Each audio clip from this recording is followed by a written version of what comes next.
Alright, my 100-watt fold-em-up solar panel is going to be hitting the shade here pretty quickly. Of course, I've got this tied into the bugger outer box with 2 batteries. The voltage is sitting at 13.8. I think it's doing a rebulk right now.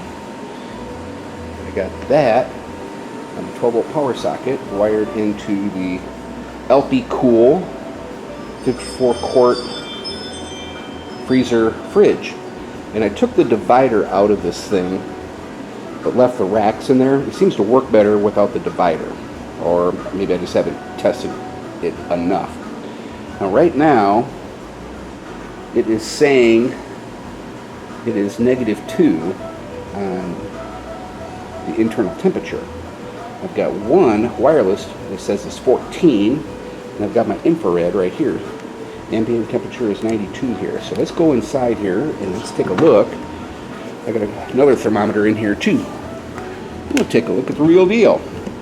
Also see if the 2 water bottles are freezing up. Oh.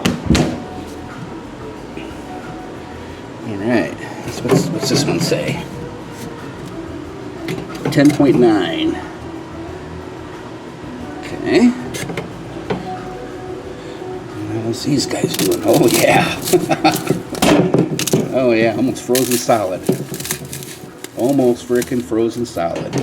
2 hours. Cool. Well, it definitely works. Oh, forgot to do that. Infrared deal right there. Right there. Yep, the coils there on the sides. Definitely cold. -2. These are a little bit warmer on this side. It's definitely colder over here. Oh yeah. So I'm thinking, if you don't have the divider in there, that's cool that it doesn't cool as much on this side, and it cools more on this side. But the overall, I think it'll do really, really well. It's definitely freezing those water bottles. Put a lot of stuff in this thing. It's 54 quarts, whatever it says.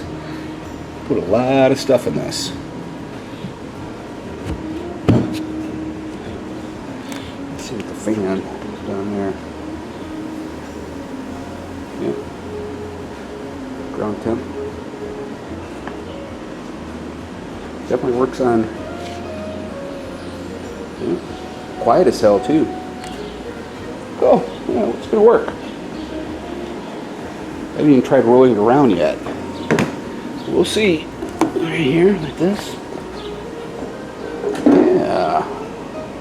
Cool. Neato.